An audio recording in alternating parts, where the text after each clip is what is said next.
I want you to stop for a second. Just stop. Put down whatever you're carrying. The weight of the day, the noise in your head, the 1,000 things you told yourself you'd fix tomorrow. Just put it down. Right here, right now. Because what I'm about to say to you isn't something I can rush. It isn't something I can schedule or optimize or deliver in a quarterly report. It's something I've been holding in my chest for years, maybe my whole life, pressing against my ribs like a stone I didn't know how to set down. And I need you to hear it. Not the version of me that shows up polished and prepared. Not the version that knows exactly what to say and exactly how to say it. I need you to hear the version that woke up at 3 a.m. last Tuesday, staring at the ceiling of a very expensive apartment in a very impressive city, completely, utterly, catastrophically alone, and couldn't name a single person he could call that version. The real one. I built a life that looked like a masterpiece from the outside. I built systems and structures and strategies. I built routines that would make a military general nod in approval. I was the first one awake, and the last one to surrender to sleep, and I wore that like a medal. I built productivity frameworks. I built financial walls thick enough that the word security stopped meaning safety and started meaning distance. I built a reputation. I built a brand. I built an image so carefully, so meticulously, brick by careful brick, that somewhere along the way I forgot I was also a man, not a machine, not a metric, not a morning routine or a portfolio or a vision board. A man I built so much that when I finally stood back and looked at everything I'd constructed, and I remember this moment precisely, standing in my office, late evening, the city glittering below me like something I was supposed to want, I felt nothing. Not pride, not gratitude, not even exhaustion. Nothing. A vast, echoing, terrifying nothing, as if someone had scooped out the inside of me when I wasn't looking and replaced it with more ambition, more drive, more forward motion, and I'd been moving so fast I hadn't noticed the absence. I thought that was strength. I thought feeling nothing was the same as being strong. Here's what I learned about the word fine. When someone asks how you are and you say fine, you're not lying exactly. You're just choosing the version of the truth that costs you the least. Fine as armor. Fine as a door with no handle on the inside. Fine is what a man says when he's learned, somewhere between boyhood and whatever comes after, that the full truth of him is too much, too heavy, too inconvenient, too vulnerable a thing to hand to another human being. I learned that early. I learned it in the way little boys learn most of their most enduring lessons, not from what was said, but from what wasn't, from the silence after a display of emotion, from the subtle recalibration of a room when I cried, from the slow cumulative education of being told in 100 quiet ways that certain feelings were acceptable and others were a kind of weakness. And weakness, I understood very young, was not something that earned you love, so I performed competence and confidence and cool detachment. I performed the role of the man who had it together when I was falling apart internally. I performed success, and then I performed the kind of success that success demands of you once you've achieved the first kind. I became so good at the performance that I confused it for identity. I thought, this is who I am, the one who doesn't need, the one who doesn't waver, the one who shows up, delivers, and never asks for anything he can't provide himself. And I told myself this was strength. I told myself this was discipline. I told myself, and this is the one that still makes my chest tight when I say it out loud, I told myself that if someone really knew me, the actual raw, unedited version of me, they would leave. So I made sure no one got close enough to know me. I gave people proximity. I gave people access to the performance. I gave people my time and my resources and my carefully curated vulnerability. The kind that sounds honest but costs nothing. The kind that looks like openness but is actually just a more sophisticated wall. And it worked. For years it worked. And then you happened. I don't mean that the way it sounds in movies. The music swelling, the slow motion eye contact across a crowded room. I mean something quieter and more unsettling than that. I mean that you appeared in my life and simply refused to be managed. You wouldn't be slotted into the structure. You wouldn't accept the performance as the person. You sat across from me one evening. I remembered exactly the table between us, a glass of water, the ordinary domesticity of it. And you asked me something so simple that I almost laughed. You asked me how I was. Actually was not how the work was, not how the project was going or what I was building or where I saw myself in 5 years.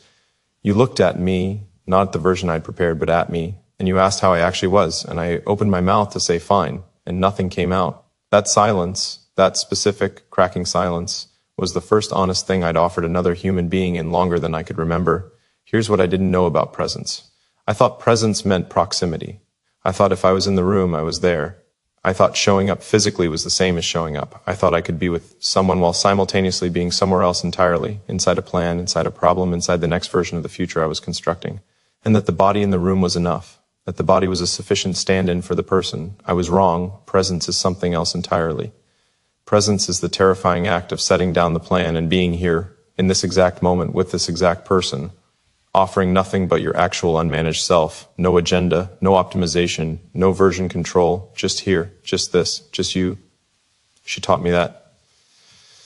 Not with a speech, not with an ultimatum, not with the kind of dramatic confrontation that makes for good cinema, but rarely makes for good lives. She taught me with repetition, with the slow, patient accumulation of small moments in which she simply stayed. She stayed when I was difficult. She stayed when I was distant. She stayed when I said I was fine with that particular flatness that should have fooled no one and fooled her not at all.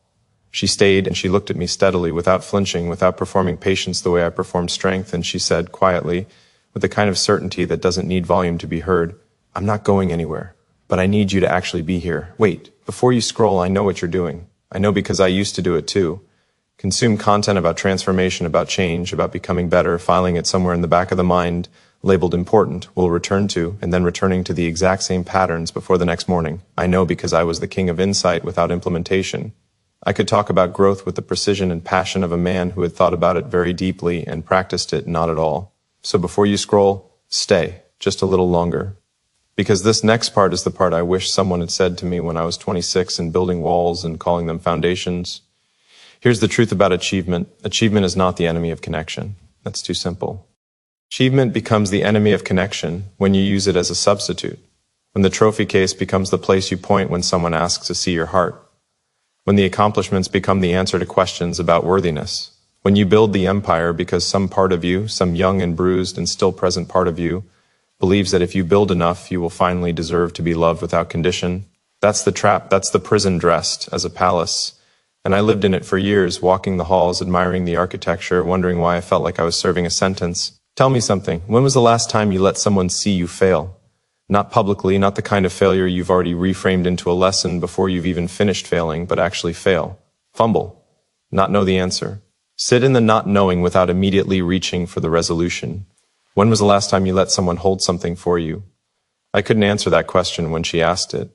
I sat there and I thought about it, really genuinely tried to locate an instance, and what I found instead was a long, unbroken record of self-sufficiency, so complete that it had become its own kind of loneliness. I had been so committed to not needing that I had accidentally constructed a life in which I was needed by everyone, and truly known by no one. Do you understand what I'm describing? It's a very specific kind of emptiness. It's the emptiness that lives inside full calendars and full rooms and full bank accounts. It's the emptiness that sits quietly in the middle of your greatest achievements, waiting for the applause to fade, tapping you on the shoulder and asking, now what? Now that you have everything you thought you wanted, now what? Who are you when the performance ends and the room empties and it's just you, just the raw, unedited fact of you in the silence? I didn't know the answer. That terrified me more than any failure I'd ever experienced. Here's what I learned about love, real love, not the contractual exchange of mutual benefit I'd been operating within, not the performance of partnership, not the careful calibration of giving just enough to receive. Real love is not transactional. It does not require you to be your best self to stay. It does not require you to perform wholeness in exchange for company. It does not grade you on your productivity or your earnings or your emotional composure. Real love says, I see the parts you're hiding, and I'm still here. And that is the most frightening thing any human being can offer another.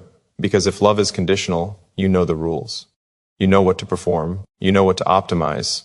Conditional love is survivable because it's legible. You can learn its language. You can work harder, be better, produce more, and keep the love in place by sheer force of effort. Conditional love is exhausting, but it's manageable. Unconditional love is terrifying because it removes the performance entirely. It says you don't have to earn this. And that sentence, that simple, devastating sentence, was the most destabilizing thing I had ever heard because my entire architecture of self was built on the premise that I had to earn everything. That love was a reward for performance. That presence was something you were granted in proportion to your usefulness. To be told I didn't have to earn it, that I was enough simply by existing, simply by being present and honest and here, felt not like relief, but like free fall. Look at me for a second, not at the version of you that has it together, not at the curated self, the LinkedIn bio, the morning routine, the aspirational identity. Look at the one underneath all of that, the one who gets tired, the one who doubts, the one who has collected over years of living a set of wounds so carefully managed that you've almost convinced yourself they're not there anymore. That one, that's the one I'm talking to. Because here's what I've come to understand. The collapse is not the enemy. The breakdown of the careful structure you build to protect yourself from being truly known. That collapse is not a failure. It is, if you can bear to see it this way, a mercy. The foundation gives way and you discover that what you were protecting was not your strength, but your fear. That the walls kept out not just the pain, but the light. That the empire you built was not a home, but a monument, impressive from the outside, hollow from within, designed to be admired rather than lived in. And when it falls, you have a choice. You can rebuild it faster, more efficiently, better walls, better systems, better defenses, a more sophisticated version of the same prison. I know men who have done this. I was one of them. After every crack in the structure, I built back quicker and stronger and more impenetrable, and I called it resilience when it was actually just fear wearing resilience as clothes. Or you can stand in the rubble and feel it, and let the woman beside you hand you a brick, not to rebuild the same structure, but to start something different, something lower to the ground, something with windows, something designed not to impress but to shelter, not an empire, a home.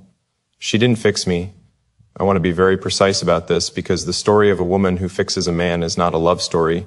It is a burden placed on the wrong set of shoulders, and I refuse to tell it. She didn't fix me. She didn't arrive with the answers or the blueprint or the emotional CPR that revived me from the inside. She didn't perform healing on me like a procedure. She simply, and this is a word that doesn't do justice to the enormity of what it actually means. She simply stayed. She stayed present when presence was costly. She stayed honest when dishonesty would have been easier. She stayed in the room when I built walls mid-conversation, and she didn't try to climb them or knock them down. She just sat on the other side and said, calmly, without drama, I'm still here. Whenever you're ready, and slowly, not suddenly, not in a single cinematic moment of revelation, but slowly over weeks and months of accumulated small choices, I started to come toward her. I started to say, when she asked how I was, honest things, hard things, I'm tired.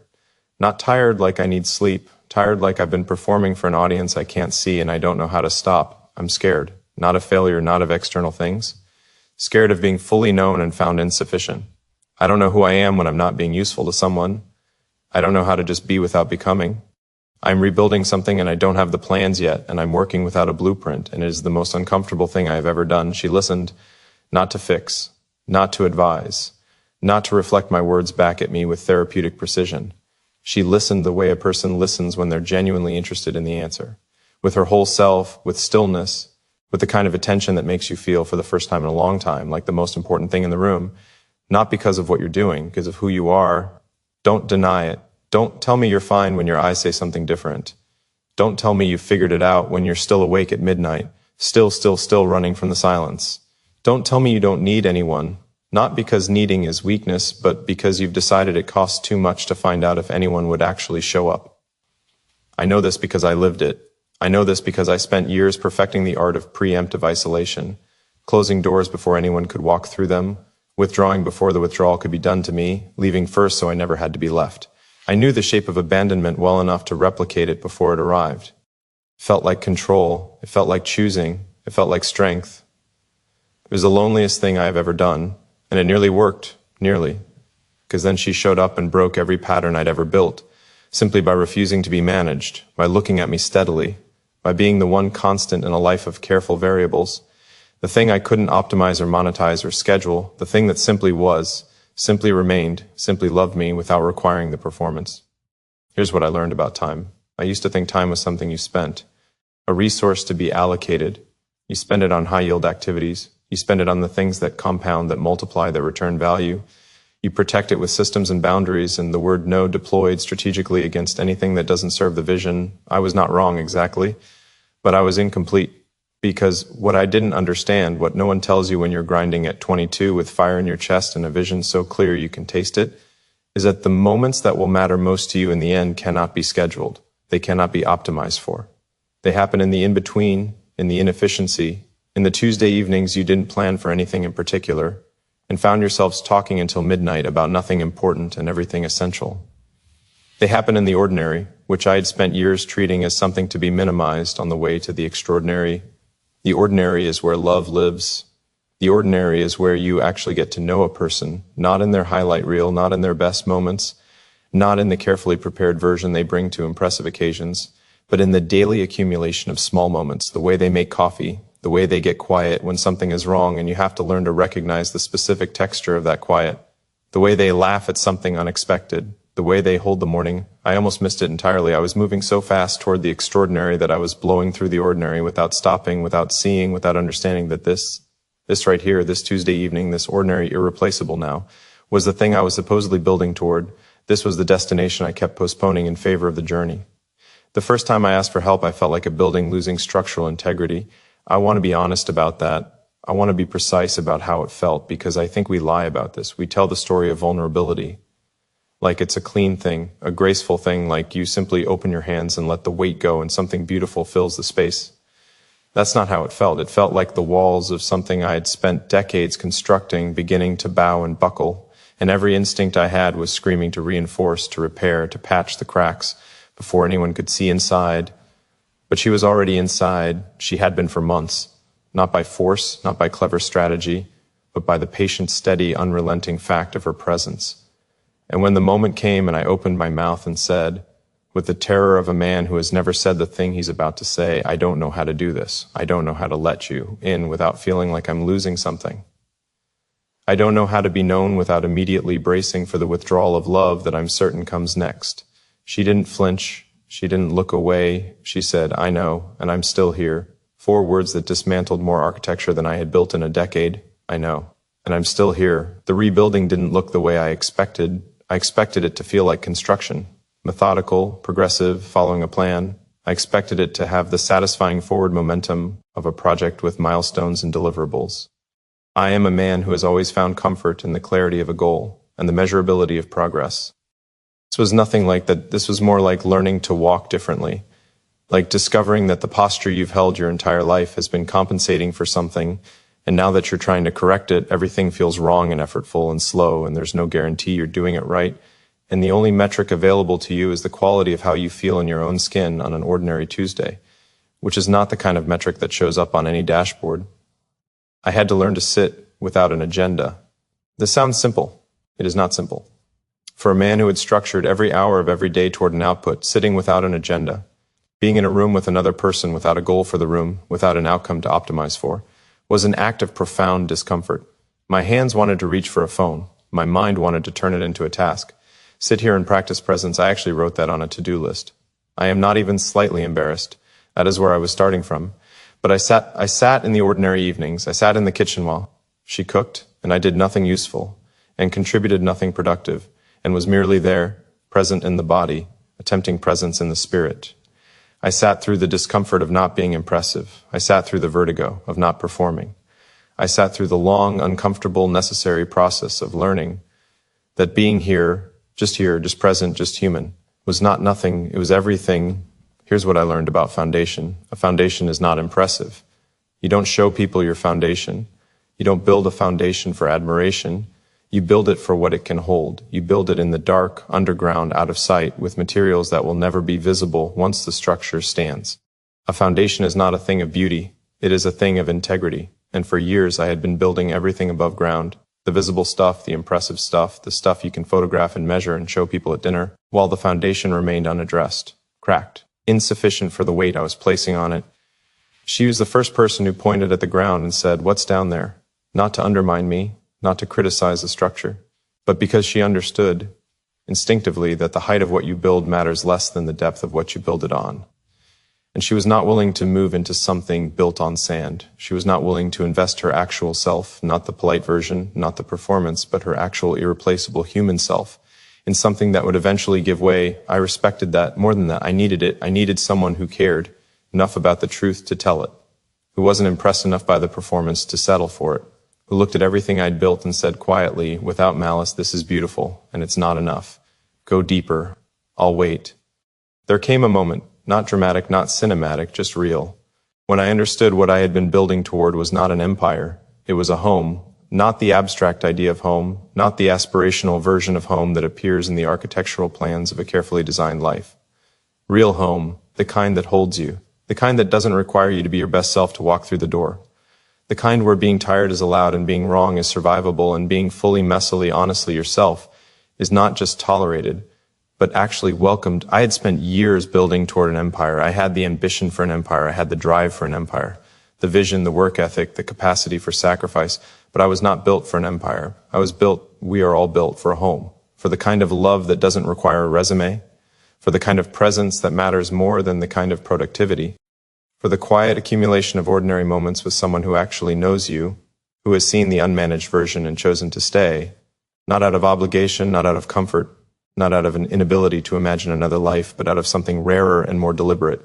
Choice, daily, renewable, not automatic, but intentional choice. I choose this.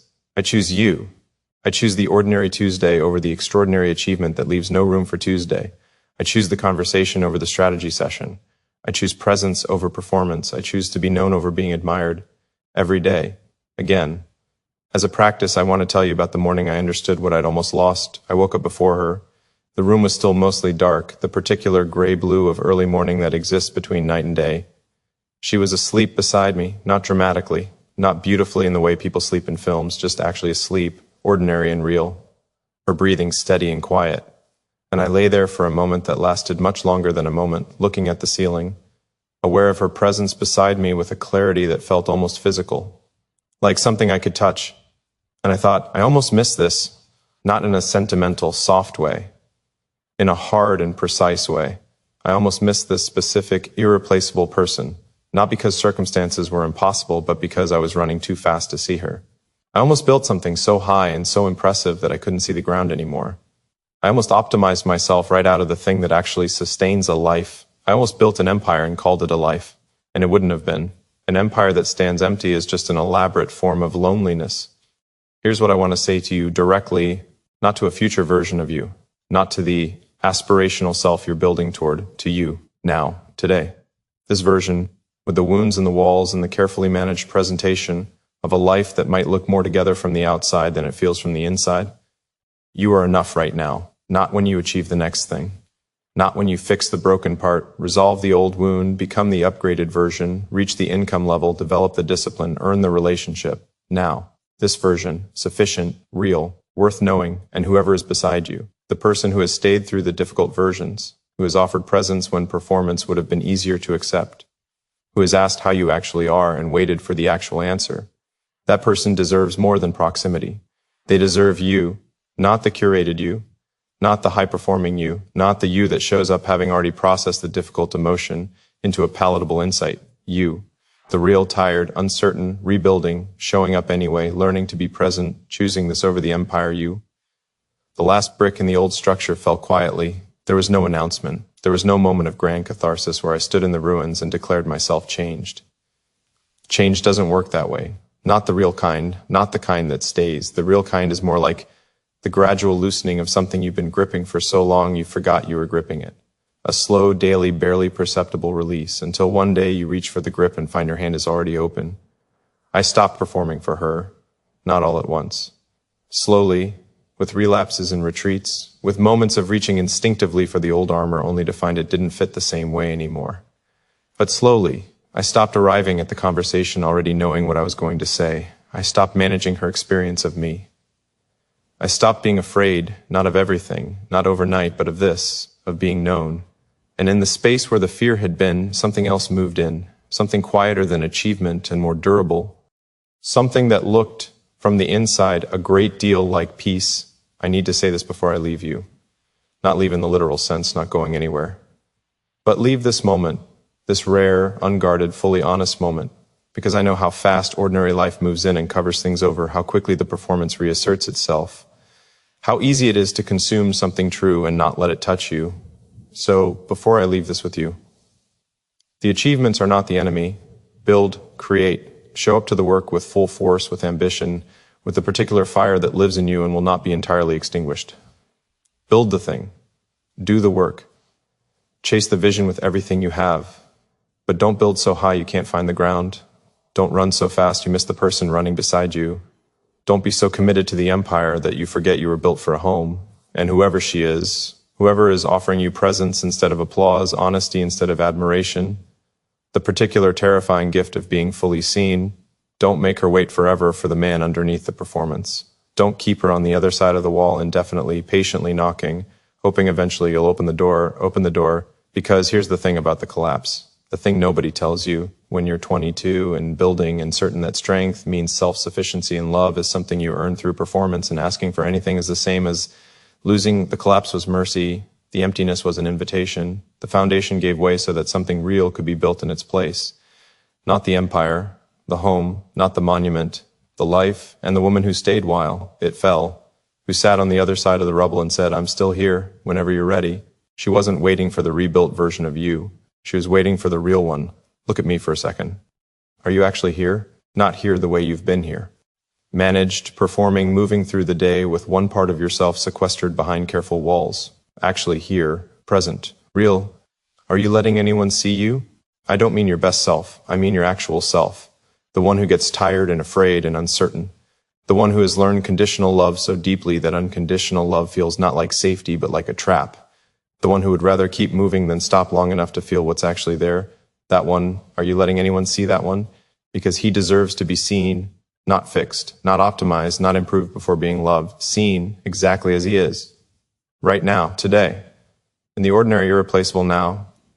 I want to end not with a conclusion, but with a choice, not the dramatic kind, not the cinematic kind that plays well on a screen, the quiet kind, the kind that happens in an ordinary room on an ordinary day when you decide, not once, but again daily as a practice, to put down the performance and pick up the person, to be in the room, to be actually in the room, to let the person beside you, the one who has earned your presence through the patience of their staying, to let them see you fully without armor, without the carefully managed disclosure, without the performance of vulnerability that looks honest but costs nothing, to say, here, this is the actual version, the tired, uncertain, rebuilding, showing up anyway version. I'm not finished. I might not be finished for a long time, but I'm done pretending to be further along than I am. I choose this. I choose you. I choose the home over the empire. Every day, again, that choice, that quiet, daily, uncinematic choice, is the most courageous thing I have ever done. And it is the foundation everything real in my life is now built on, not impressively, not monumentally, but deeply, and it holds